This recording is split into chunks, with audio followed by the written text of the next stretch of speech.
Bonjour, bienvenue à toutes et à tous à cette rencontre organisée par l'ABI, l'association belge des journalistes pure players. Pure players, comme vous savez, ce sont des journalistes qui ne diffusent leur contenu que de manière digitale et qui ne sont pas rattachés à un média classique, traditionnel, par exemple la radio, la télévision, des grands groupes de presse papier, etc. L'ABI rassemble actuellement une petite quinzaine de membres en Belgique francophone, dont moi-même. Je m'appelle Christian Debru, je suis fondateur et journaliste d'Ediscience.be, un média en ligne dont Pure Player, qui existe depuis 9 ans. On a fêté notre 9e anniversaire samedi 1er avril, donc on est très content. Je remplace aussi aujourd'hui, un peu pied levé, Brigitte Doucet, qui est la présidente de l'ABI, qui est malheureusement souffrante et qui, voilà, j'espère que vous ne perdez pas trop au change en ayant moi.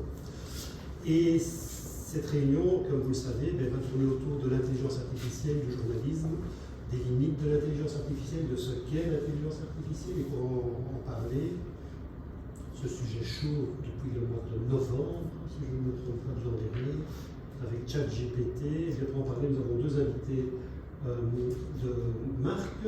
Antonin, tout d'abord, qui sera le premier à prendre la parole. Antonin Dicamp, qui est professeur à l'Université catholique de Louvain, qui est docteur en sciences de l'ingénieur, et donc qui va surtout nous parler des aspects techniques ou technologiques, je ne sais pas ce qu'il faut dire, de l'intelligence artificielle, ce qu'est l'intelligence artificielle et ce que ça n'est pas non plus.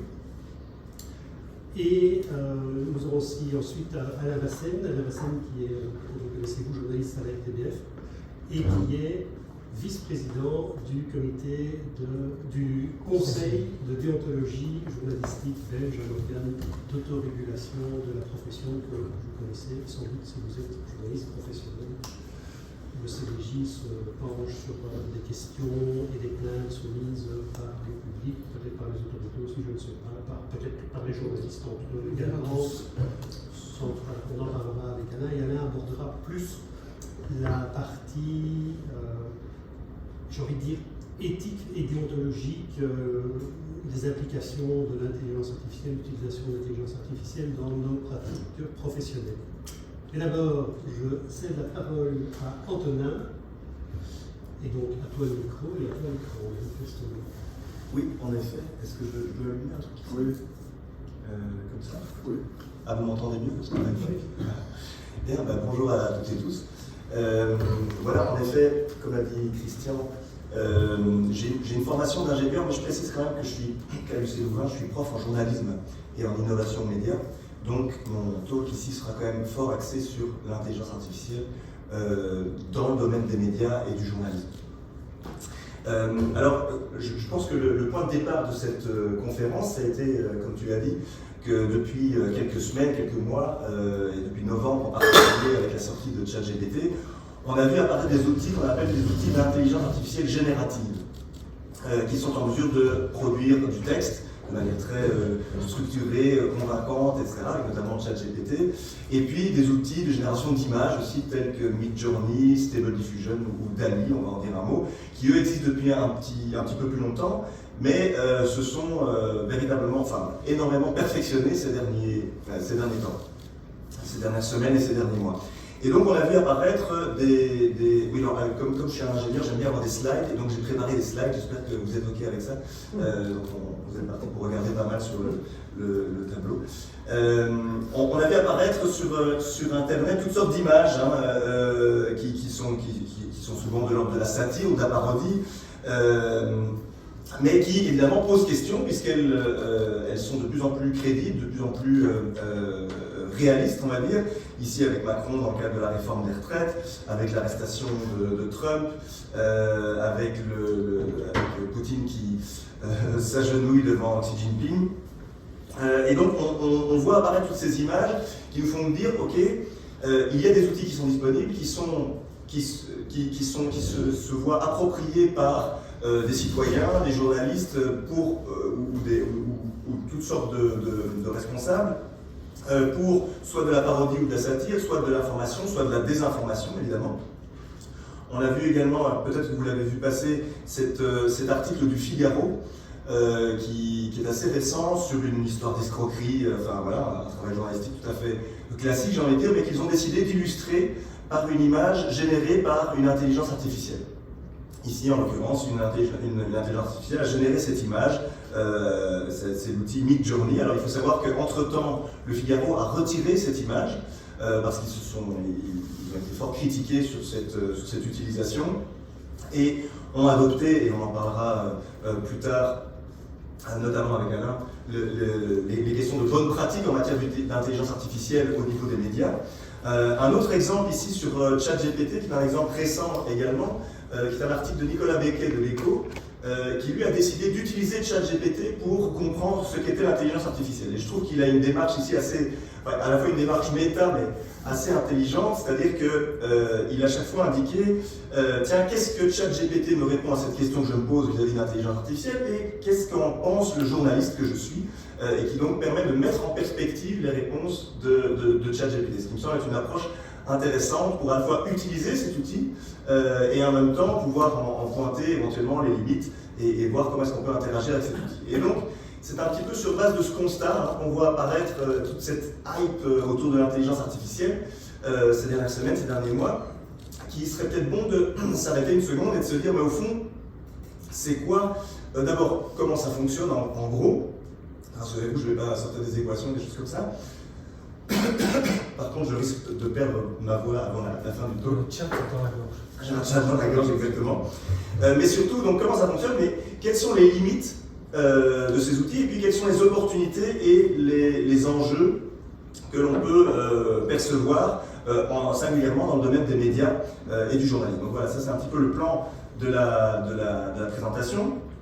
Et tout d'abord, je voudrais positionner cette hype, comme je dis depuis quelques semaines et quelques mois, des outils d'intelligence artificielle générative dans un contexte beaucoup plus large, qui est le contexte de l'automatisation dans les médias, et qui lui, en fait, a commencé il y a déjà un petit temps, et qui est un phénomène assez profond, et qui est le phénomène suivant, qui est que chaque étape du processus de production d'informations, aujourd'hui, est ou sera partiellement ou totalement automatisée. Il y a des possibilités, en tout cas, d'automatisation à chaque étape du workflow, comme on dit en anglais, de production de l'information, que ce soit au niveau de la veille et de la collecte, de la production proprement dite, et de la distribution, réception, diffusion de l'information. Donc, les intelligences artificielles génératives, type ChatGPT, génération d'images, Midjourney, etc., c'est un petit peu le dernier exemple de ce processus lourd et cette tendance lourde, pardon, de l'automatisation dans les médias. Ici, j'ai mis quelques exemples qui y a à la fois sur la veille et la collecte, story discovery, data mining, ça c'est des choses qu'on utilise par exemple dans les enquêtes d'investigation, style Panama Papers, on se retrouve avec des terabytes et des terabytes de données. On utilise l'intelligence artificielle pour détecter des corrélations dans ces grands ensembles de données. Voilà, c'est moins visible que l'intelligence artificielle générative, mais c'est aussi de l'automatisation. Au niveau de la production, il y a la génération de texte, mais il faut savoir qu'avant ChatGPT, il y avait déjà dans l'écosystème médiatique, j'ai cité l'Écho tout à l'heure, mais notamment l'Écho, qui génère automatiquement des articles. Alors c'est pas du tout la même technologie que ChatGPT, mais qui sont des espèces de textes à trous qui vont permettre de générer automatiquement des résultats sportifs, des bulletins météo, des résultats financiers, ce genre de choses. Donc c'est des choses qui existaient déjà, qui prennent évidemment une ampleur énorme maintenant. Pareil pour la production audiovisuelle.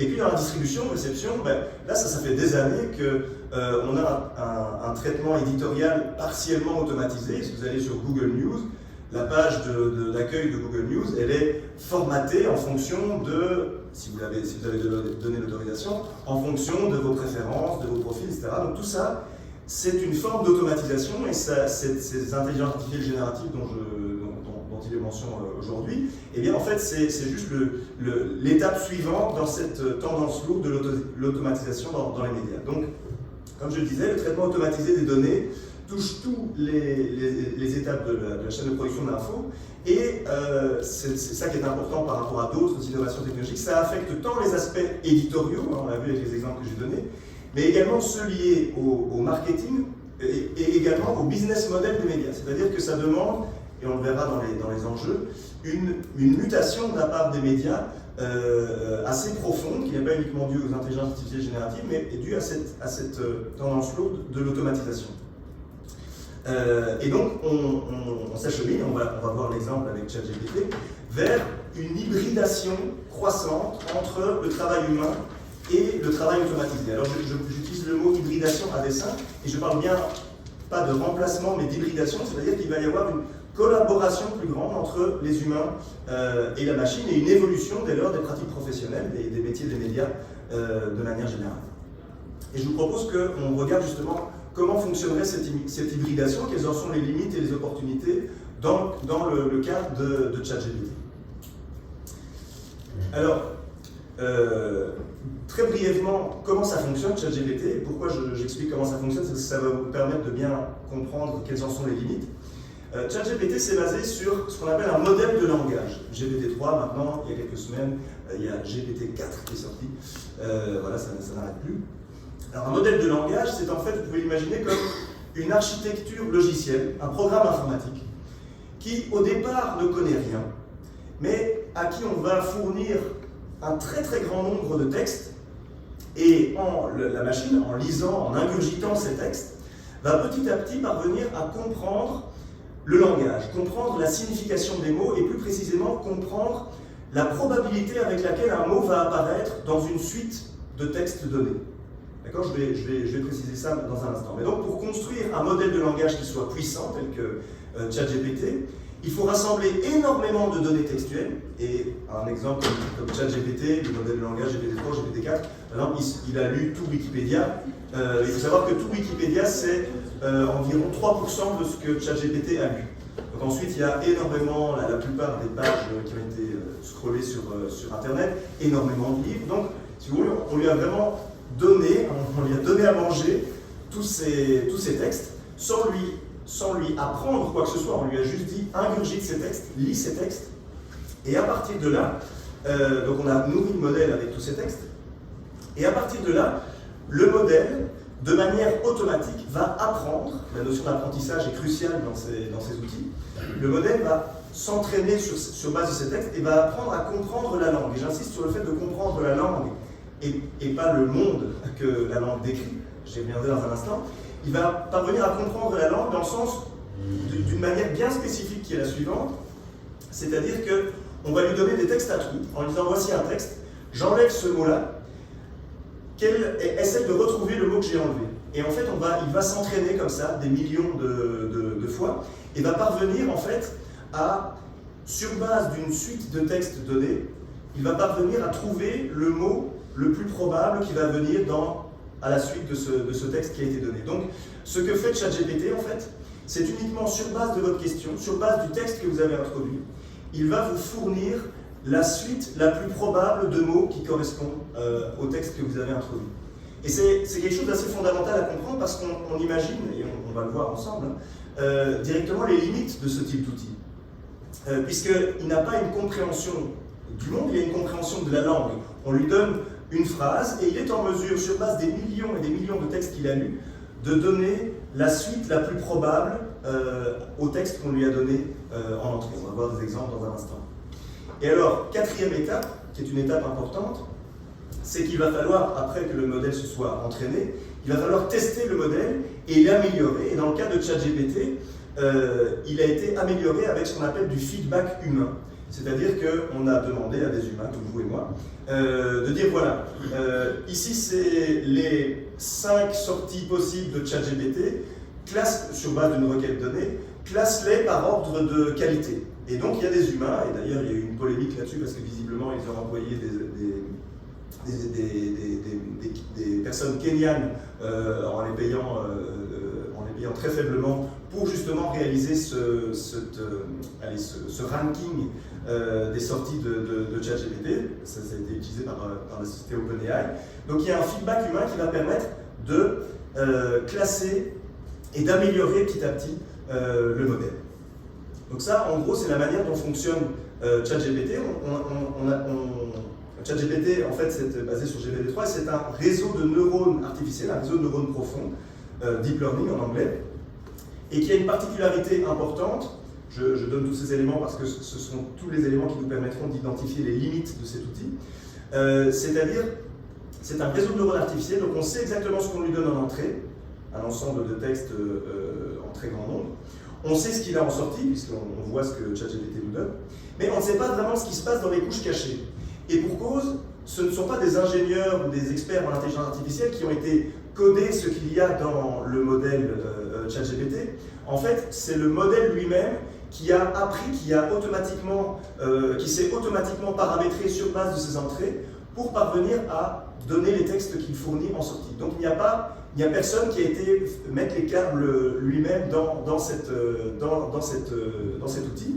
Et donc on considère que c'est une boîte noire, ce qui pose énormément de questions au niveau de l'explicabilité des éléments qui sont des sorties de cet outil. Ça va, je ne vous ai pas encore complètement perdu à ce stade-ci. N'hésitez pas, comme on n'est pas très nombreux, vous pouvez aussi m'interrompre. Voilà, donc c'est une boîte noire. Comment dites-vous? Non, Ah oui. Ah oui, j'avais pas vu. Ouais. C'est des branches ChatGPT. Voilà, donc, ce qui est important, c'est que, comme je le disais, ChatGPT connaît la langue, mais pas le monde. C'est-à-dire qu'il n'est pas connecté à Google ou à Internet. Il ne va pas chercher des informations sur Internet. D'ailleurs, tous les textes qu'on lui a fournis datent au maximum jusqu'à septembre 2021. C'est d'ailleurs une réponse qui vous donne si vous lui demandez, si vous l'interrogez sur des événements ultérieurs. Vous dites désolé, moi j'ai été entraîné jusqu'à 2021. Je ne connais pas le reste. Donc, il connaît la langue et pas le monde. Il n'a pas accès à des informations extérieures. Et surtout, c'est un modèle contextuel. Comme je le disais, il va générer des phrases en choisissant le mot le plus probable en fonction des mots précédents. Donc ici, voilà, quels sont les 5 adjectifs les plus probables pour compléter la phrase suivante. De tous les métiers du monde, journaliste est le plus exigeant, stimulant, influent, stressant, impartial. Voilà, en fait, il a des séries de probabilités. Et si vous lui demandez qu'un seul mot, il va vous donner le premier, exigeant, parce qu'il y a 30% de probabilité qui vous le donne. Donc, il va simplement, mais par contre, il le fait effectivement de manière extrêmement efficace, grâce notamment à l'amélioration du feedback humain dont j'ai parlé. Tout ça, il va faire de manière extrêmement bluffante, extrêmement efficace, mais ça reste un jeu sur des probabilités. Il n'a pas la moindre idée de ce que revêt comme action le métier de journaliste, par exemple. Il ne comprend absolument pas, il n'a pas de compréhension intrinsèque du monde dont il parle. Et on va en voir un ou deux exemples maintenant. Mais par contre, il est très bon pour compléter n'importe quoi. Voici un début de conte, voilà. Il était une fois une princesse qui adorait les voitures. Un jour, elle se promenait au bord d'un lac et bim, je ne sais pas, vous avez tous à ce stade-ci peut-être déjà joué avec ChatGPT. C'est typiquement le genre de choses auxquelles on s'amuse beaucoup. Il peut vous raconter des histoires sur absolument tout et n'importe quoi. Lui demander de connecter le synopsis d'un film avec telle théorie philosophique, il va parvenir à vous les connecter. Donc à ce niveau-là, il est effectivement assez bluffant, mais bluffant dans les deux sens du terme. C'est-à-dire bluffant en disant « waouh, c'est vraiment très performant », mais bluffant dans le sens qu'il vous bluffe, parce qu'il ne comprend pas ce qu'il raconte en fait. Est-ce que ça veut dire pour autant que ce n'est pas utile? Absolument pas, on va le voir, mais ça permet en tout cas de mieux cerner les types d'utilisation qu'on peut en avoir. Alors justement, au niveau des limites de ChatGPT et des IA génératives en particulier, je vais en pointer 3 qui découlent en fait de ce que je viens d'expliquer. La première, c'est la question de la fiabilité, évidemment. Puisque ChatGPT, c'est un moteur de vraisemblance, pas de vérité. Il va vous fournir en permanence la réponse qui est la plus vraisemblable, la plus probable. Et c'est pour ça que c'est bluffant, parce que vous allez lire ça, vous allez trouver ça parfaitement structuré, extrêmement convaincant. Vous allez vous dire, mon Dieu, mais il a tout compris en fait à la physique quantique que je lui demande de m'expliquer. Alors qu'en fait, il vous fournit simplement une réponse extrêmement vraisemblable sur la base de l'ensemble des textes qu'il vous a fournis. Donc il n'y a aucune compréhension intrinsèque de la réalité de notre monde. Et donc il s'agit toujours de bien vérifier les informations données par ChatGPT, ce qui vous indique déjà qu'il ne s'agit pas d'un bon outil pour essayer d'acquérir de nouvelles connaissances. Puisque je vous conseille plutôt d'utiliser ChatGPT pour résumer des choses que vous savez déjà partiellement ou synthétiser des choses, on va le voir dans un instant, mais pas pour vous baser sur ces connaissances. Alors pourquoi je parle ici d'anthropomorphisation? Eh bien, parce que ça me paraît important de mentionner cet aspect-là. Quand vous vous adressez à quelqu'un, un humain, qui parvient à résumer dans ses propres mots, disons, la théorie de la physique quantique, par exemple, Moi, j'ai des étudiants. Si mon étudiant me récite par cœur ce que je lui ai raconté au cours, je vais dire, ah ça y est, il n'a rien compris, il me récite par cœur, il n'a rien compris. Si cet étudiant, le même, parvient à me résumer, à me dire dans ses propres mots tout ce que je lui ai expliqué justement sur la physique quantique, et à le reformuler, moi qui sais que c'est un humain, je vais dire au bon sens, ça veut dire qu'il a vraiment bien intégré cette histoire de physique quantique, il a réussi à le reformuler dans ses mots, c'est formidable, il a compris. Et là où il faut se méfier avec ChatGPT, c'est qu'on a tendance à l'anthropomorphiser. On discute avec lui comme on discute avec un humain, et donc on dit qu'il se comporte comme un humain. Or, précisément, une des grandes facultés de ChatGPT, c'est de parvenir à formuler dans ses propres mots des théories très complexes, sur base des textes qu'il a lus précédemment. Et donc, si on l'anthropomorphise, on va se dire, bon sang, mais s'il arrive à reformuler dans ses propres mots cette théorie, c'est qu'il l'a compris. Alors que pas du tout, ce n'est pas un humain, c'est un moteur de vraisemblance qui va générer des mots très probables. Voilà. Donc, c'est la raison pour laquelle je pense qu'il faut se méfier de cette anthropomorphisation qui donne un pouvoir de conviction très grand à ce genre d'outils. Alors ici, il met un exemple. Qu'est-ce qui produit le meilleur son entre une flûte en os de crevette et en os d'arbre? Et ChatGPT vous répond avec le plus grand aplomb ce qu'il pense de la meilleure flûte, la flûte qui va produire le meilleur son. Alors, justement, sur base d'un post, il y a un diagramme qui indique comment utiliser ChatGPT sans danger de désinformation. Alors, première question à se poser, est-il important que le résultat soit vrai? Oui ou non? Sinon, vous pouvez utiliser ChatGPT, typiquement pour de la fiction ou des choses comme ça, c'est formidable. Si c'est important qu'il soit vrai, seconde question à se poser. Avez-vous l'expertise pour vérifier le résultat? Sinon, l'utilisation de ChatGPT est dangereuse puisque vous voulez que ce soit vrai et vous ne savez pas le vérifier. Donc, méfiez-vous. Si vous avez l'expertise pour vérifier le résultat, troisième question, pouvez-vous assumer la responsabilité de ces inexactitudes? C'est-à-dire que est-ce que vous pouvez vous rendre compte d'une part et puis assumer cette responsabilité? Si vous ne pouvez pas, l'utilisation de ChatGPT reste dangereuse. Si oui, vous pouvez utiliser ChatGPT si vous avez répondu oui à ces trois questions. Ok? Donc ça, c'était la première limite, la question de la fiabilité. Ensuite, la question de l'explicabilité. Je vous ai dit, les réseaux de neurones artificiels, c'est une boîte noire. On sait ce qu'on donne à l'entrée, on voit ce qu'on reçoit en sortie. On ne sait pas exactement comment ça fonctionne à l'intérieur. Et ça, c'est pas du tout quelque chose de spécifique à ChatGPT. C'est un gros problème des réseaux de neurones de manière générale. C'est qu'ils sont extrêmement performants. Ils sont même beaucoup plus performants que... Enfin, leur performance ne nous épate toujours, même ceux qui créent ces outils.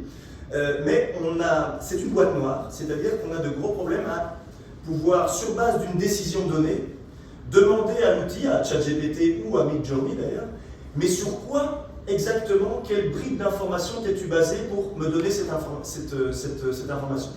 Quand ChatGPT, vous lui demandez ses sources, pour vous avoir expliqué la physique quantique, il va répondre, ah, je ne suis qu'un modèle de langage, je ne peux pas vous répondre, blablabla, etc. Ou bien, ça c'est au lieu, au pire, il va vous inventer des références scientifiques qui n'existent pas, et qui sont très vraisemblables.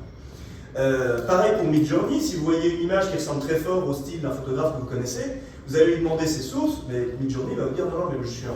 Enfin, il ne va rien vous dire parce qu'il génère des images, mais en tout cas, il ne va pas pouvoir vous dire sur quelle image il s'est basé. La question de l'explicabilité. Donc, sans contexte ni explication, comment faire confiance à une machine ou lui faire rendre des comptes, ce qu'on appelle l'accountability en anglais, c'est quelque chose d'assez crucial. Deuxième limite, l'explicabilité. Troisième limite, ce sont la reproduction et l'amplification de biais et de stéréotypes. Je vous ai dit pour ChatGPT, pour qu'il fonctionne, il se nourrit, c'est un modèle de langage qui s'est nourri d'une quantité invraisemblable de textes. En l'occurrence, Midjourney, c'est pareil avec des images. Bien. En fait, tous ces textes, ils ont été écrits par des humains, à un moment ou à un autre. Et d'une certaine manière, ces humains, et notre société de manière générale, elle est empreinte de biais, de stéréotypes, de discrimination. Je ne vous l'apprends pas, c'est un combat de tous les jours de lutter contre ces biais et ces discriminations. Mais donc, il n'y a absolument aucune raison qu'un outil comme ChatGPT, qui s'est nourri de tous ces textes, ne reproduise pas et n'amplifie pas ces biais. Puisque, si vous voulez, les textes qu'il a ingurgités, c'est un petit peu l'alpha et l'oméga de cet outil, c'est l'ensemble de son monde. Donc si ces textes à la base, les données d'entraînement, sont empreintes de biais et de stéréotypes, eh bien ChatGPT va tout simplement les reproduire. Donc c'est ce que j'indique, c'est issu des données d'entraînement. Et là où ça devient plus subtil, c'est que je vous ai dit, dans la dernière étape de ChatGPT, il y a un feedback humain qui a amélioré ChatGPT. Alors, quand je dis améliorer, c'est surtout lui donner des garde-fous pour éviter qu'il sorte des choses horribles. Je ne sais pas si vous avez déjà fait cet essai avec ChatGPT, et si vous essayez de lui faire dire des choses horribles, genre comment est-ce qu'on fabrique une bombe nucléaire, ou bien pourquoi est-ce que la race blanche est-elle supérieure à la race noire, enfin, des choses voilà, toxiques comme celle-là, il va botter en touche en disant attention, non, on va dire ça, machin, etc. Toujours très consensuel, très politiquement correct, parce qu'il a eu cette dernière étape où on lui a mis des garde-fous pour savoir ce qu'il pouvait dire à dire. Ça, vous allez me dire, bah, c'est super, heureusement qu'il y a ça, parce que sinon ce serait vraiment hyper toxique. Mais si on réfléchit un peu plus loin, il faut vous dire qu'il y a aussi des biais à ce niveau-là.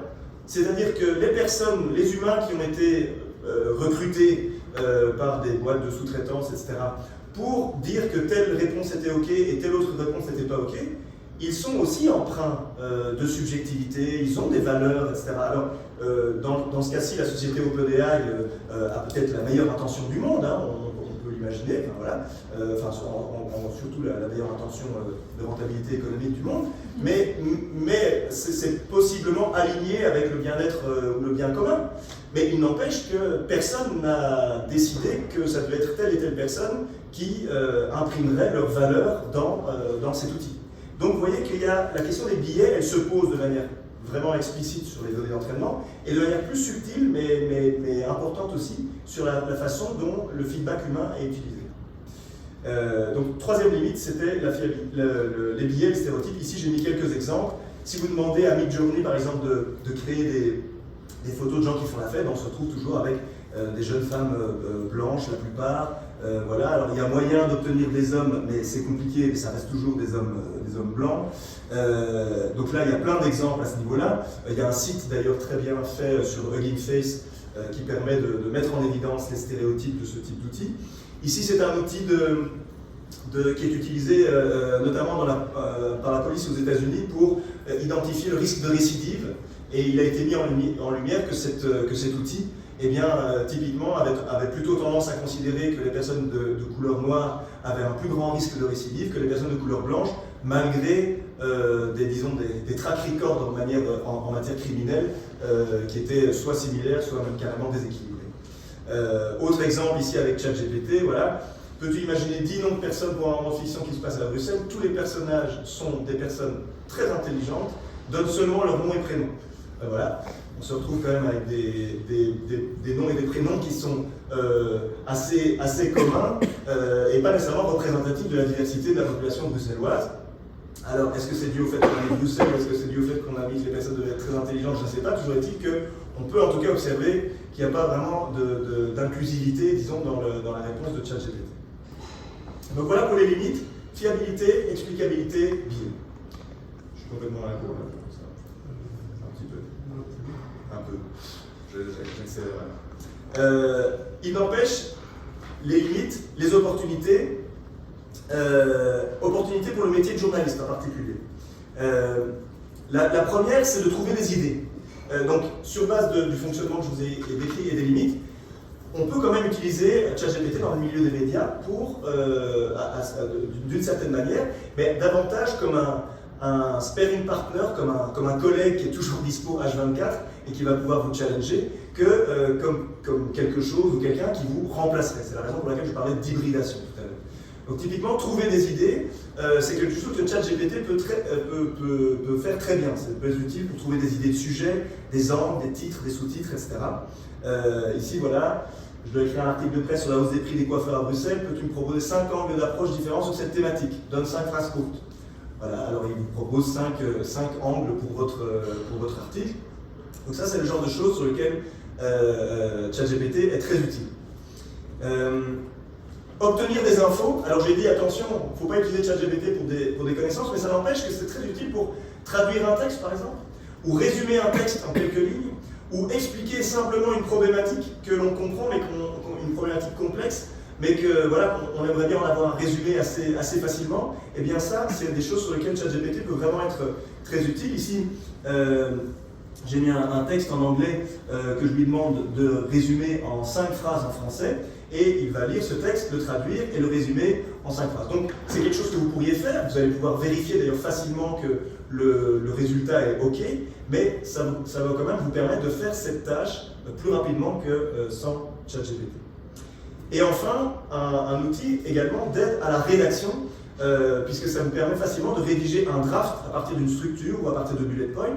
Mais je le répète, un draft, un premier jet, c'est-à-dire une version à partir de laquelle vous allez pouvoir l'améliorer, y mettre votre griffe, ajouter des éléments que vous trouveriez intéressants, etc. Ici, j'ai fait un exemple tout bête. Voilà, je vais écrire un article de presse sur les chutes de neige en Belgique ce matin. Voici les infos à couvrir. Et en bullet point, j'ai mis les différentes choses. Et là, il vous propose un article qui reprend effectivement chacune des bullet points que je lui avais indiqué dans la structure de mon article. C'est des choses qui vous permettent du coup de l'utiliser comme un draft, un brouillon, mais toujours en vérifiant évidemment que ce qui est indiqué est correct. Et vous pouvez même ensuite lui demander de réécrire cet article en le rendant plus sérieux et plus court, sans enlever d'informations. Et pour ça, pour ce genre de choses-là, il est assez efficace. Toujours en faisant ça, en ayant conscience des limites. Alors il y a une journaliste de la BBC, je crois, enfin en tout cas au UK, qui a justement résumé un petit peu les possibilities et les pitfalls d'un outil comme ChatGPT, où vous voyez qu'à gauche c'est toutes les possibilités, et à droite toutes les limites que j'ai évoquées, mais toujours avec editorial review and control au niveau des possibilités, qui est vraiment l'enseignement majeur, de dire voilà, vu les limites, ok, c'est un assistant, c'est quelque chose qui peut vous faire gagner du temps, mais c'est pas quelque chose qui va écrire des articles de qualité. Certainement pas.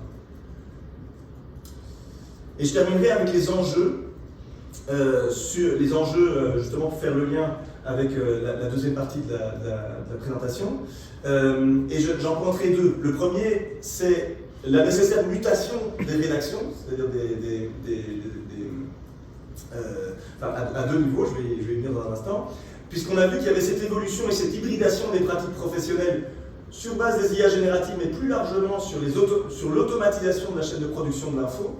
Ça soulève plusieurs enjeux pour les médias. Le premier enjeu, c'est celui de la formation, c'est-à-dire comment est-ce qu'aujourd'hui, face à des outils comme ceux-là, comme ChatGPT, comme Midjourney, mais aussi comme tous les outils d'automatisation de la chaîne de production, comment est-ce qu'on revoit la formation des journalistes? Voilà, moi je vous ai dit, je donne cours, je suis prof en journalisme, c'est pas complètement, comment je vais dire, ils ont vraiment dû se dire, ok, c'est une bonne idée de recruter un ingénieur pour notre formation en journalisme, parce qu'on veut améliorer le master en journalisme à l'UC Louvain vers des compétences davantage techniques, etc. Ça n'aurait pas nécessairement été le cas il y a quelques années. Donc c'est vraiment infléchir la formation, que ce soit la formation des futurs journalistes, mais aussi des journalistes actuels. Donc il y a tout l'enjeu de la formation continue qui est importante, sur comment est-ce qu'on peut former les journalistes à l'utilisation de ces nouveaux outils. Et comment ensuite, plus au niveau structurel, au niveau de l'organisation des médias, comment est-ce qu'on peut intégrer cette innovation dans l'organisation d'un média. Ici, j'aime bien citer ce concept de journalisme liquide, qui est un concept qui date d'il y a un petit temps déjà, mais qui est d'ailleurs inspiré du concept de vie liquide de Bauman. Le concept de journalisme liquide, c'est en fait une manière de dire que les pratiques du journalisme évoluent à une vitesse qui est supérieure à celle qui serait nécessaire pour pouvoir intégrer ces évolutions. Je ne sais pas si vous m'avez suivi. Et donc, c'est le principe de cette liquidité du concept, c'est-à-dire que ça coule entre les doigts parce que ça change tellement vite, il y a tellement de nouveaux outils, et on l'a vu ces dernières semaines, ces derniers mois, c'est la folie. Chaque semaine, il y a des nouvelles choses qui sortent, pas nécessairement dans le journalisme, mais qui ont un potentiel impact pour le journalisme. Donc, il y a cette notion d'intégrer l'innovation de manière continue dans les structures, dans l'organisation d'un média. Et enfin, le deuxième enjeu que je voulais voir, c'est finalement la lutte contre le désordre informationnel. Ici, je vous avais mis des exemples au début qui étaient plutôt d'ordre satirique, mais voilà ici l'exemple d'une image soi-disant de la manifestation contre la réforme des retraites en France. Voilà, c'est une image créée par une intelligence artificielle. Julian Assange, très récemment, c'est aussi une image créée par une intelligence artificielle. Et de nouveau, là, autant les premières images que je montrais, on voyait un peu que c'était un peu bidon, mais il y avait moyen de... Ici, ça devient plus difficile à spotter, et ça sera toujours plus difficile à spotter. Et ici, je vais la passer, mais c'est une interview de Bill Gates qui a été trafiquée pour lui faire dire n'importe quoi. Et donc, je vais passer cet aspect-là. Ce qui est important à comprendre dans l'enjeu du désordre informationnel, c'est qu'il y a un perfectionnement constant et massif des outils et une démocratisation de ces outils. Il y a un ingénieur aux États-Unis qui travaille chez OpenAI d'ailleurs qui a dit « The hottest new programming language is English ». Tout le monde parle anglais. Tout le monde n'est pas programmeur, mais tout le monde parle anglais. Ça veut dire qu'il est possible d'utiliser aujourd'hui ces outils simplement en connaissant le langage naturel. Donc il y a une démocratisation de ces outils, une accessibilité de ces outils beaucoup plus grande, et aussi une possibilité d'automatiser ces outils, c'est-à-dire de dire, voilà, génère-moi 1000 images qui vont toutes dans le même sens, ou 1000 textes qui vont tous dans le même sens et qui sont empreints de cette polarité-là. Donc il y a une démocratisation et donc un désordre informationnel accru, et le danger n'est pas tant la désinformation que justement ce désordre informationnel, le fait de provoquer de la confusion. C'est pas tant le fait d'aller désinformer sur un point précis, mais de provoquer de la confusion chez les gens. Et ça me fait penser à cette phrase de Guy Debord de la Société du spectacle, qui dit « Un jour, le vrai ne sera plus qu'un moment du faux ». Or, c'est vers ça qu'on va. On se retrouve dans une situation où n'importe quel texte, n'importe quelle image, n'importe quelle vidéo sera peut-être fabriqué, ou aura peut-être été fabriqué, ou partiellement fabriqué par une intelligence artificielle. Qu'est-ce qu'on fait dans cet écosystème informationnel-là? Alors, quelques pistes de solutions, quand même, et j'en terminerai par là. Transparence et accountability, c'est-à-dire le fait de faire en sorte que l'intelligence artificielle puisse rendre des comptes et soit transparente. Et ça, j'imagine qu'on va en parler dans les questions de déontologie journalistique. Deux pistes de solutions. Donc, travailler sur la transparence et l'accountability des systèmes d'intelligence artificielle, beaucoup plus urgent que de travailler sur les risques d'intelligence artificielle générale. Je ne sais pas si vous avez suivi cette histoire de lettre ouverte écrite par Elon Musk pour dire attention, on va se faire bouffer tout cru. C'est super, mais c'est une diversion complète cette histoire. Ce qu'il faut, c'est travailler sur la transparence et le fait que ces intelligences artificielles soient davantage explicables et puissent rendre des comptes.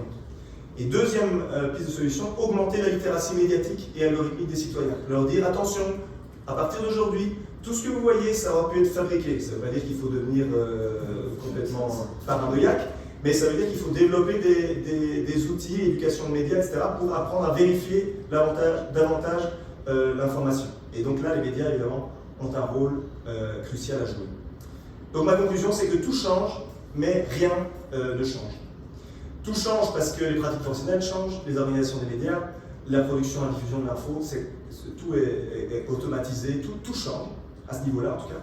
Et en même temps, rien ne change, puisque justement, pour assurer la survie du journaliste, c'est de pouvoir revenir aux fondamentaux, c'est-à-dire questionnement et vérification des faits. Ici, j'ai mis l'image d'Albert Londres pour porter la plume dans la plaie. Et donc revenir aux fondamentaux qui font le journalisme, c'est-à-dire le fait d'aller croiser ses sources, vérifier, questionner les faits, faire son reportage, son enquête, etc., avec les outils qui sont ceux du XXIe siècle, mais revenir à ces fondamentaux-là, qui sont ceux qui assurent la survie du journalisme tel qu'on le connaît. Merci. Merci Antonin. Merci. On va peut-être passer à Alain, vice-président du conseil de déontologie du journalisme journalistique en Belgique francophone. ChatGPT et d'autres systèmes d'intelligence artificielle appliqués au journalisme, ça pose déjà des problèmes dans les rédactions, au niveau du sociologie aujourd'hui? En tout cas, la réflexion évidemment n'est pas à zéro. Heureusement, ces outils surgissent.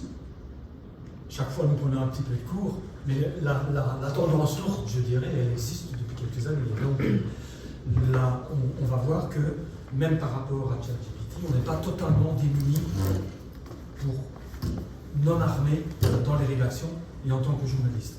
Donc j'ai un peu l'impression par rapport à ChatGPT qu'on est en train à peine de sortir après quelques mois de la période de l'épate. Moi, ce que je vois chez mes jeunes collègues, c'est d'abord on s'est beaucoup amusé, on a été un peu épatés et ce n'est que maintenant, en quelque sorte, qu'on est en train de se dire Bon, qu'est-ce qu'on fait avec ça? Et, parce qu'il est clair que la tentation va exister, pas seulement au niveau des journalistes, mais aussi au niveau des éditeurs, puisque des outils comme ceux-là nous permettent potentiellement, à la fois au niveau par exemple de la sélection de l'actualité, de faire travailler une machine sur dis-moi ce dont je dois parler aujourd'hui, ce que je dois proposer, je n'ai que la place pour 10 sujets, et même en termes de production quantitative, fais-moi un article avec ceci ou cela. Et donc l'automatisation va entraîner une tentation, ça c'est tout à fait clair. De la même manière qu'elle existe déjà dans l'utilisation de l'intelligence artificielle, dans la personnalisation de l'information. Et ça, c'est le fameux étranglement dans lequel on est tous embarqués par les algorithmes, lorsque on laisse les algorithmes décider ce qui nous intéresse. Et donc, de la même manière, il y a la tentation chez les éditeurs de dire « Qu'est-ce que j'envoie à cet abonné ?» Et là, c'est évidemment à la rédaction et au côté journalistique de dire « J'envoie à cet abonné ce que je continue à estimer comme étant important à communiquer, à savoir, à observer, et éventuellement en dessous, puisque c'est lui, je lui fais des propositions d'articles ou de sujets dont je sais par les algorithmes que ça le tente. Mais la tentation éventuellement de ne lui envoyer que ce qui l'intéresserait, Anderlecht, un fait divers, et va forcément exister puisque la machine peut le faire. La machine peut le faire. Et donc là, on démultiplie encore ce risque d'enfermement dont même les plus jeunes ont déjà bien pris conscience par les algorithmes. Quand j'utilise des moteurs de recherche, petit à petit, la machine, si je la laisse faire, finit par savoir ce qui m'intéresse et me bombarde uniquement avec ce qui m'intéresse. Avec ce qui m'intéresse. Donc ça, c'est un des dangers qui va guetter, mais je dirais presque au niveau de l'édition. Quand je parlais de tentation, il va évidemment exister aussi, tu l'as mentionné, la tentation pour les journalistes, de temps en temps, de faire le job. D'une certaine manière. Si c'est dans les limites décrites, tu m'aides à dépatouiller, tu m'aides à avoir une première vision, pourquoi pas? Mais puisque on peut éventuellement produire un sujet, un texte fini en tout cas. Alors, on n'est plus du tout dans la science-fiction, puisque par exemple Sud-Presse, le groupe Sud-Presse chez nous, utilise déjà de la production automatique de cartes, de textes, pour les matchs de foot. Alors c'est très simple, la fédération diffuse quasi en temps réel, automatiquement, les données techniques des milliers de matchs qui se passent, y compris en jaune, le week-end, carte jaune, carte rouge, but, chronologie. Avec cette matière brute-là, un robot génère un petit texte qui n'est jamais qu'un habillage des données brutes, guère plus évidemment. Le club local a pris l'avance dès la 21e minute avant que son capitaine ne prenne une carte jaune, mais notamment pour les jeunes, lecteurs de Sud-Presse, on ne publie évidemment pas tout dans la version papier, mais sur le net, le jeune peut retrouver son match sur le site de Sud-Presse et avoir cette impression qu'un humain s'y est intéressé, puisque on ne lui demande pas seulement à lire carte jaune, but, carte rouge, on lui raconte un petit quelque chose. C'est extrêmement sommaire, mais on voit bien que ça existe et c'est possible. Donc, dans la tentation, il y a à la fois l'utilisation de la machine pour éventuellement du qualitatif, mais là on voit bien les limites et combien ce serait illusoire si on se repose uniquement là-dessus. Ça ne pourra être qu'un outil d'appui. Il faut qu'un journaliste travaille derrière pour que qualitativement ce soit vraiment un plus. Mais quantitativement, par contre, là il est clair qu'on peut imaginer, la presse économique le fait déjà sur des évolutions de cours de bourse, le sport avec les résultats de foot, on peut imaginer qu'un média peut tout d'un coup proposer des quantités ahurissantes de matière, y compris personnalisées, en fonction de l'abonné qui consulte. Donc on voit bien, en tout cas, que ça pose évidemment un certain nombre de problèmes. Alors, la première chose essentielle qui doit absolument être intégré par les éditeurs, les rédactions et les journalistes, et c'est ce par quoi tu terminais, c'est évidemment la compréhension de ce qu'est exactement cet outil. Nous venons tous d'apprendre un peu mieux ce qu'on peut attendre de cet outil et ce que nous ne pouvons pas attendre. Il faut absolument que tous les journalistes soient bien au clair avec ce machin que lui a apporté. Sans quoi, cette tentation dont je parlais, évidemment, il va y succomber en permanence. Si on comprend mieux ce que ça nous fournit très exactement, une sorte de probabilité calculée à toute vitesse, immédiatement, on va pouvoir prendre un petit pas de retrait et se méfier un peu. De la même manière, d'ailleurs, mais je vais le dire en passant parce que ça a déjà été analysé par certains, qu'au niveau de la responsabilité, c'est évidemment capital quand tu dis est-ce que, dans la troisième question qu'il faut se poser, est-ce que je suis prêt à assumer la responsabilité de ce que je vais diffuser? C'est évidemment capital aussi, puisqu'on voit bien que ceux qui conçoivent notamment ce langage pour ChatGPT se dégagent de cette responsabilité dans leur propre discours, que dans un premier temps, on peut se dire un peu contre-productif. Quand ils nous disent « Attention, nous ne produisons pas de la vérité, cette machine peut se tromper », alors on se dit « Tiens, c'est curieux, il se tire une balle dans le pied ». Mais c'est une manière très habile de dire « Attention, nous n'assumons pas la responsabilité de ce qui sort de notre machine ». Et donc le journaliste et le média doivent être parfaitement conscients que la responsabilité, c'est lui qui doit faire l'assumer. Et c'est quelque chose qu'on va croiser dans tous les codes de déontologie. La responsabilité, évidemment, du producteur de l'info. Ça ne pourra pas être ChatGPT. Il faudra que ce soit un journaliste.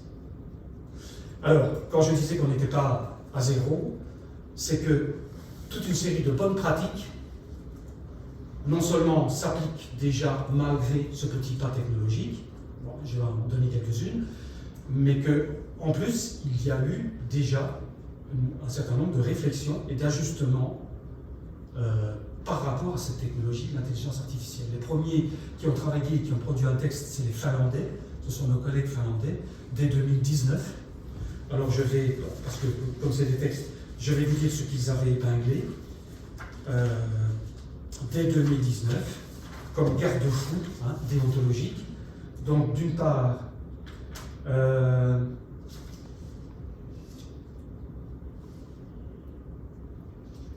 le journaliste doit collecter les informations de manière ouverte, c'est-à-dire savoir ce qu'il utilise et le signaler, y compris si c'est ChatGPT, mentionner ses sources, même s'il a utilisé ChatGPT, et là ça se complique déjà puisque ChatGPT, vous l'avez très bien dit, quand on lui demande lui, mais quelle source as-tu utilisé, en réalité, quand on voit comment il fonctionne, simplement en termes de probabilité, il n'y a pas de source. En quelque sorte, il a tout noyé pour produire un texte cohérent. Donc là, la barrière est bien claire et oblige en quelque sorte avec cette règle le journaliste à intervenir derrière, puisque ce qui va lui être fourni, s'il veut l'utiliser, il faut qu'il vérifie quand même lui, puisque ChatGPT ne l'a pas fait en réalité. Et la troisième chose, c'était, et c'est très important, conserver le pouvoir décisionnel au niveau de la rédaction en tant que journaliste. Et ça, c'est très important par rapport à ce que je disais, la machine qui pourrait faire le choix de ce que nous allons traiter, qui pourrait faire la distribution de certaines informations et pas d'autres. Ce choix-là doit rester dans la rédaction. Donc ça, c'est les trois jalons qui ont été posés dès 2019 par les Finlandais. Je ferais mieux de les remettre dans l'ordre par rapport à la manière dont ils avaient écrit le texte. Le choix rédactionnel reste à la rédaction. Je ne peux pas demander à la machine de fabriquer le journal. Les sources qui ont été utilisées pour me permettre de vous dire ça, à vous, lecteurs, auditeurs ou téléspectateurs, je les identifie et si c'est pertinent, je vous les donne. Et enfin, je ne collecte pas cette information en catimini en me disant que je vais m'en contenter. Si j'ai collecté l'information sur de l'intelligence artificielle, je le signale d'une manière ou d'une autre. Ça, c'était les premiers jalons. Il y a eu un stade intermédiaire, aux États-Unis cette fois-ci, avec le New York Times, qui lui a décidé, c'est plus récent, qu'il n'utilise pas l'intelligence artificielle. Il en a donné les raisons. Ça me paraît assez radical. Hein. Vous allez voir d'ailleurs que, donc si je prends eux, quelles raisons ils ont dit. Donc voilà, ils ont dit, ils se sont engagés à ne pas publier de papier rédigé à l'aide de l'intelligence artificielle.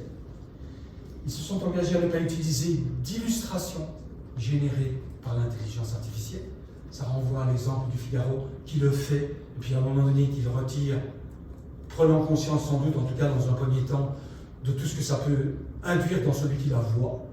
Hein, c'est comme ces séries qui imitent, séries de fiction, mais qui imitent parfaitement tous les codes du reportage journalistique et qui troublent, évidemment.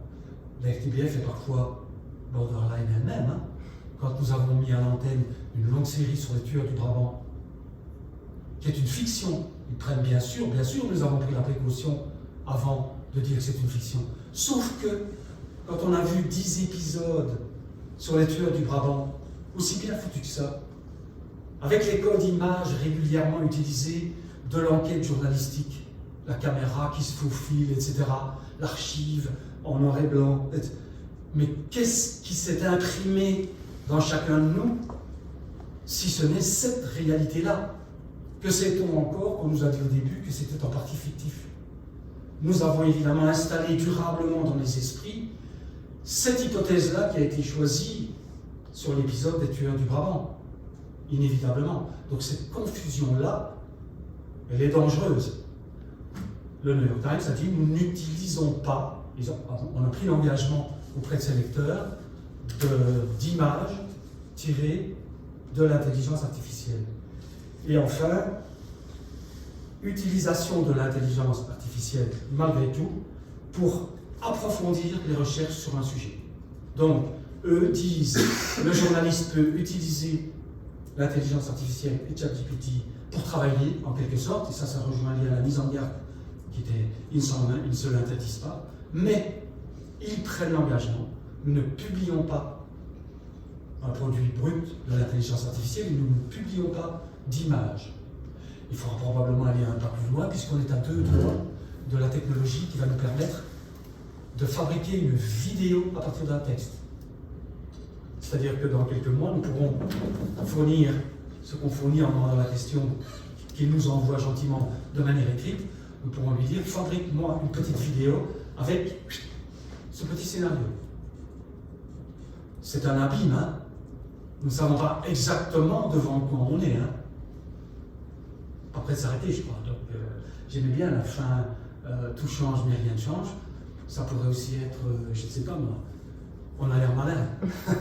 Parce que, qu'on le veuille ou non, le métier est pris dans la roue. Hein. Et il va falloir réfléchir vite. Bon. Alors, donc, les Finlandais, avec de premiers garde-fous minimum, hein. Le New York Times, avec une prise de position plutôt radicale, et puis la réflexion continue, le RAD, pour journalistique, qui est l'équivalent du CDJ côté flamand, et qui aime bien de faire évoluer son code au fur et à mesure, vient d'ajouter un article 12, il y a 15 jours, sur base de ChatGPT. Donc c'est le conseil, on s'approche du CDJ, le conseil de déontologie, qui est la branche francophone de la déontologie journalistique en Belgique. Le radio journalistique, c'est la branche néerlandophone. Ils ont, eux, jugé utile de produire un article spécifiquement destiné à encadrer cette technologie nouvelle, c'est l'article 12. Je vous en donne, et vous allez voir que par rapport à la position très radicale du New York Times, par exemple, on est dans une ouverture beaucoup plus grande, puisque l'article 12, je le lis, hein, le journaliste est transparent sur sa mission, sa démarche et sa manière de travailler. Donc, ça se rapproche de « il faudra dire qu'on a utilisé ». Dans la mesure du possible, dans la mesure du possible, et si c'est signifiant, il communique à ce sujet clairement au public. Donc il est transparent dans sa démarche, mais dans la mesure du possible, il communique au public qu'il a utilisé ceci ou cela. Ça me paraît très minimaliste. Après, dans le commentaire de l'article qu'ils font, malgré tout, puisque l'intelligence artificielle peut jouer un rôle dans l'édition, la production, la distribution de nouvelles, les articles, les rapports des illustrations, les infographies, etc. Mais dans ces processus partiellement ou totalement automatisés, les choix éditoriaux doivent jouer un rôle et ces choix doivent correspondre ou respecter la déontologie. Mais c'est quand même l'ouverture est assez large. Je peux utiliser, je peux produire en m'aidant avec ça, et si c'est signifiant, je dois le dire. Honnêtement, ça me paraît un tout petit peu trop restrictif. Alors vous allez me dire, mais oui, mais sauf que le CDJ, lui, n'a rien produit. Et en effet, le CDJ, jusqu'ici, n'a rien produit. Mais nous avons checké, en quelque sorte, le code de déontologie, qui a une dizaine d'années, pour voir si... Parce que si on demande aux journalistes d'être dans les clous, il faut qu'il y ait des clous. Parce que sinon, on n'y arrivera pas. Et donc, vous allez voir que 4 articles du code de déontologie qui s'imposent aux journalistes, qui sont censés connaître, c'est 26 articles qu'on lit, c'est 3 pages. Hein. Moi, c'est ce que je dis toujours à mes jeunes collègues qui tombent des nues. Je dis, si tu as 10 minutes, tu les auras lus. Quand tu les auras lus 3 fois, tu les auras intégrés. Donc, ne me dis pas que tu es débordé. Donc, c'est pas bon. Mais nous avons d'abord l'article 1 qui dit les journalistes, ce n'est pas jamais l'article complet, hein, je vous dis ce qui est pertinent pour ChatGPT. Les journalistes ne diffusent que des informations dont l'origine leur est connue. Ils en vérifient la véracité. Donc, je travaille avec ChatGPT, il me fournit des trucs, soit, mais je ne les diffuse que si l'origine m'est connue et que j'en ai vérifié la véracité. Première barrière. Je dois donc, si je respecte le code, je ne peux pas faire n'importe quoi avec ce que j'ai fait produire par la machine. L'article 7. Les journalistes respectent leur déontologie, quel que soit le support. Et là, nous anticipions la diffusion d'informations, on vient vers les pure players. Quel que soit le support, donc presse écrite traditionnelle, mais aussi télévision, radio, internet, blog, etc. Ça, c'était pour où est-ce que je diffuse mes infos, mais dans le même article, respecte leur déontologie, quel que soit le support, comme source d'information. Donc, si la source d'information est ChatGPT, ça ne me dédouane pas de respecter le code de déontologie. C'est l'article 7. Donc, un journaliste ne pourrait pas dire « Ah ben oui, mais moi, je n'ai pas fait du journalisme, c'est ChatGPT qui m'a fait le truc et puis j'ai diffusé. » Ah, l'article 7 oblige un journaliste à respecter l'ensemble des règles, quelle que soit sa source, donc en l'occurrence, même si c'est ChatGPT. Donc on le renvoie à la vérification et l'identification des sources. L'article 11, ça c'est sur la responsabilité humaine et rédactionnelle qu'il faut garder, ne pas livrer à la machine la responsabilité de choisir ce qu'on diffuse. L'article 11, les journalistes préservent leur indépendance, refusent toute pression. Ils n'acceptent d'instruction que des responsables de leur rédaction. Donc la décision éditoriale, en quelque sorte, est bien chez le responsable de la rédaction. L'origine évidemment de l'article ici, c'était pour éviter les pressions éventuelles d'éditeurs, bien sûr, mais en l'occurrence, la délégation à une machine est encore moins pertinente et hors de question pour autant qu'on tienne à se tenir les clous dans les clous de la déontologie. Et enfin, l'article 19, les journalistes ne pratiquent pas le plagiat, là je suis un peu plus éloigné, ne pratiquent pas le plagiat. Si je fais faire un truc par ChatGPT et que je le diffuse avec mon nom en dessous, est-ce que je ne suis pas dans le plagiat? Et de toute façon, ce même article dit, lorsqu'il répercute une information, ils en mentionnent la source. Et donc, de nouveau, le renvoi à la source que la plupart du temps, ChatGPT, à ce stade-ci en tout cas, est incapable de nous fournir. Donc, on voit bien que les clous imposés par le code de déontologie rejoignent en fait les préoccupations qui avaient été étinguées par les Finlandais, garder une responsabilité humaine du choix de ce qu'on diffuse, garder donc la maîtrise du choix éditorial, vérifier les sources et afficher la couleur. Et là, on va rejoindre la transparence sur laquelle tu as insisté, qui est capitale. Afficher la couleur par rapport aux outils qu'on utilise. Nous donnons les interlocuteurs qu'on a été voir quand on traite une information. Si nous diffusons un extrait d'interview, on dit qui parle. Et donc, nous devons englober ces outils-là dans cette même préoccupation et obligation déontologique. Je voudrais quand même venir à 2-3 petites choses, comme 2-3 dernières réflexions peut-être plus générales. Je ne sais plus, j'ai mis mes notes, les voilà, parce que c'est très important. Donc, que ce soit la démarche finlandaise, le raidissement à l'américaine, l'ouverture, la tentation d'ouverture quand même, en tout cas ne rien entraver du RAD, ou l'application vérifiée de notre code de déontologie qui d'une certaine manière tient le choc, je dirais, tant que maintenant, en tout cas, dans l'état des technologies qui nous sont fournies. Derrière ça, évidemment, je voulais mentionner les encadrements progressifs qui vont se mettre en place, et notamment au niveau européen, mais on en a touché un mot. Donc le ChatGPT n'était pas dans le périmètre de l'acte, l'intelligence artificielle, acte européen en préparation. Il vient d'y entrer et il y sera d'une certaine manière, mais je pense qu'on sera plus en amont et qui serait très utile, qui l'oblige plutôt à une certaine transparence sur les algorithmes, la manière dont la machine travaille et où elle va les chercher.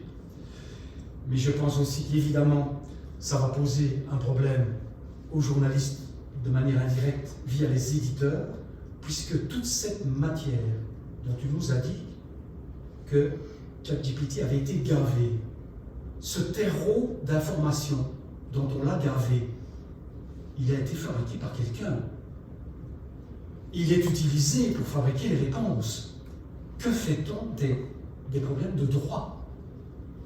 Et surtout, que fait-on si, là je fais un peu de politique fiction, à un moment donné, puisqu'on peut lui poser toutes les questions qu'on veut, les citoyens décident qu'au fond ils n'ont plus besoin des médias, puisque quand ils se posent une question, ils vont la demander et on lui donne la réponse. Est-ce que c'est bien Poutine qui a envahi l'Ukraine? J'ai plus besoin de journaux, puisque j'ai plus besoin de médias. À la limite, je peux le taper, il va me dire. Hein? Oui, mais alors, si les problèmes de droit se posent et que les éditeurs ne sont plus rémunérés pour ce qu'ils financent dans la fabrication d'informations nouvelles, cette matière dont on doit gaver ChatGPT, qui l'alimente encore?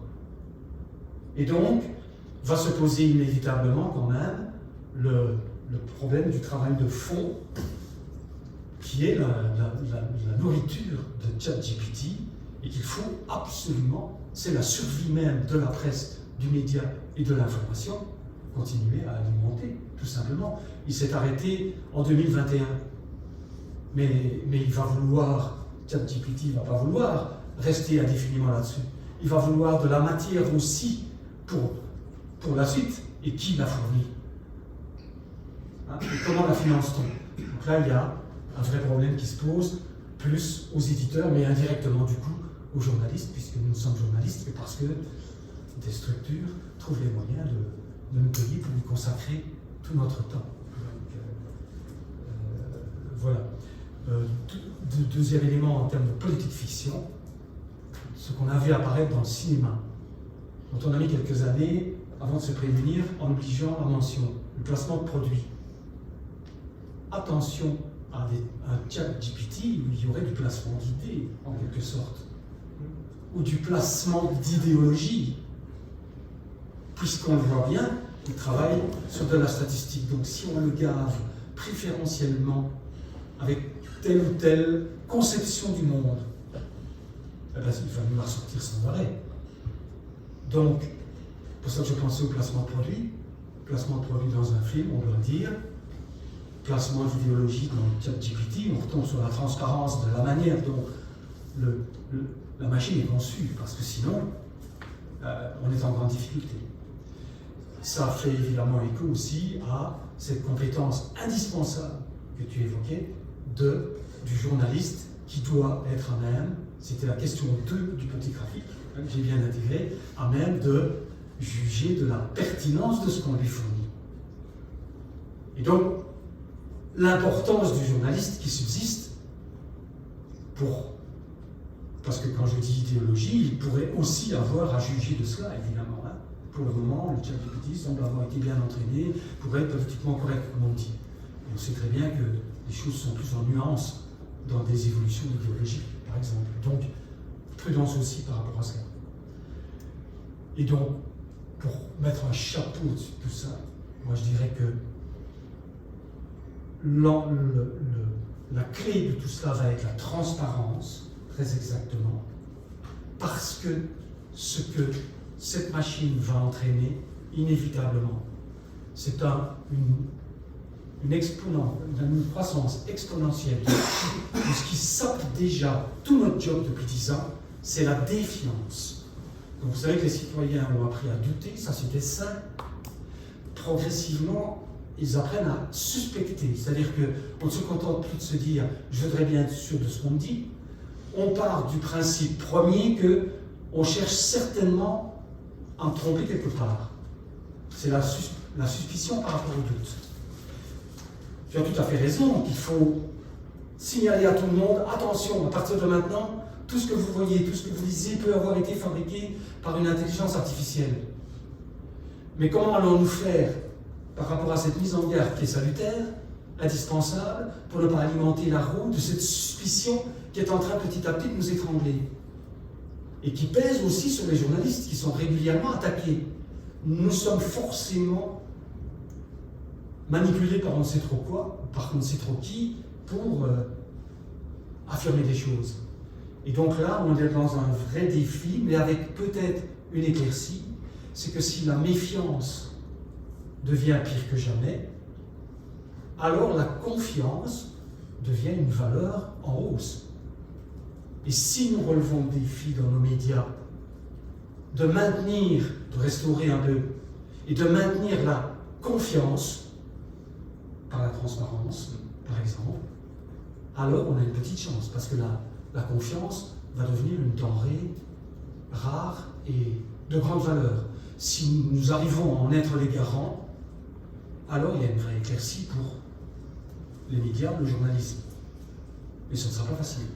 Et vous voyez bien qu'entre une grande permissivité totale qui n'existe déjà plus, hein, même au niveau du rare journalistique, on laisse le jeu très ouvert, mais quand même, déjà on balise un peu, jusque le raidissement à l'américaine, on ne touche pas à ça. On va voir où on se positionne, mais ce qui est clair, c'est que nous ne pourrons le faire qu'en nous assurant qu'avec ce positionnement, nous renforçons la confiance. Il n'y aura pas d'autres possibilités. Un exemple tout simple, entre le fait de ne pas utiliser d'images issues de l'intelligence artificielle, il y a peut-être un moyen terme avec une mention automatique et systématique, claire, à la place de la légende, illustration utilisée, enfin fabriquée par l'intelligence artificielle. De sorte que, au moins, la validation des autres, comme on le fait avec le public reportage, dans la presse écrite, quelque chose qui ressemble à un article mais qui est une publicité, nous devons, la règle est claire, il faut mentionner que c'est un public reportage. C'est censé donner confiance dans le reste. S'il n'y a rien marqué, c'est que c'est du journalisme. C'est un moyen terme, peut-être. Nous nous interdisons éventuellement pas l'utilisation d'une illustration fabriquée par l'intelligence artificielle. En termes d'illustration, elle pourrait être signifiante, utile, parlante, mais la mention claire, en tout cas, devrait nous permettre de préserver le vrai, parce que c'est cette distinction-là qui va devenir de plus en plus compliquée. Voilà, fameux défi.